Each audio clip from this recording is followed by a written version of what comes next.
The question is, you're an Indian? Well, yes. But you're black? Yes. But you're an Indian? Yes. But, so, how much Indian blood do you have?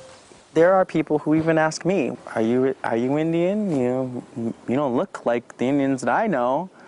Well, okay, fine. I don't look like your stereotypical Indian that's riding on a horse with a bonnet in the plains, and I'm not from that anyway.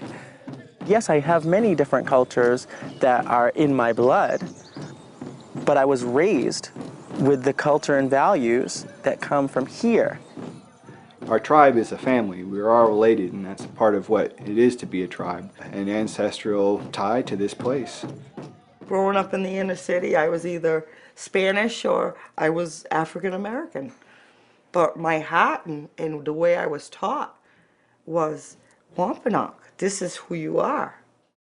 Yeah, they don't even think I'm Native American. They just think I'm white sometimes or Spanish or something like that. They don't really think of like us being like Native Americans. Nowadays, like, nobody's pure anything, really. You can't really find a lot of people are mixed, and I am too. So I'm with my Native American grandmother more than my African grandmother. So I believe that I'm Native American no matter what. Sometimes they would ask me what I am, and they would answer before I could. And it's like, don't judge people. A lot of the reflection in this world that I receive is that the Wampanoag people don't exist. For the most part, people say that because they've never known a Wampanoag person. They probably never even heard the word Wampanoag. They probably don't even know, even though they were taught about the Pilgrims and the Indians in school, that we were the nation that, helped the Pilgrims through that first winter.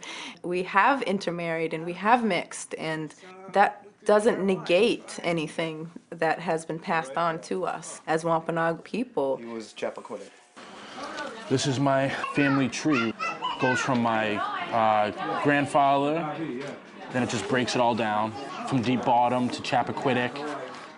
Goes on to 1610.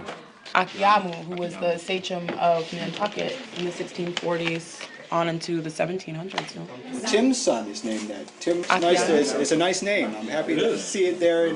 I come from a black man who only had one name. His name was Peter. He was not a slave. He was a sea captain who had his own boat and was in the whaling industry. He married a native woman in Martha's Vineyard. And my however many greats grandmother and that whole family line after them bears his single name as their last name. We as a people did stand behind freedmen and escaped slaves after the Dred Scott decision and put out a proclamation to let people know that they could find a safe refuge amongst our people. Crispus Attucks, who was of Nauset Wampanoag lineage, was one of the original people killed in the Boston Massacre, the well-known Black Wampanoag. The Mashpee Wampanoag in the late 17th and 18th centuries were known for being a kind of a haven for people of color of all different backgrounds. They were welcoming of outsiders because their definition of Indianness didn't have to do with color. It had to do with whether you were really a member of the community or not. So children who had mixed ancestry parents were fully welcomed into these communities. And this was something that was hard for whites to understand, that somebody from a very complex, racially mixed background could be fully Indian. That was a really hard concept for scholars to get their minds around. Even if there's racial mixture, you can see the same face coming down generations. Even if the coloring is different or something, and you can if you know the people. We have every color that you can imagine in our community. But what makes us Wampanoag is the fact that our relatives did carry on aspects of our culture. Now we have our language again. That increases the amount that we can show who we are.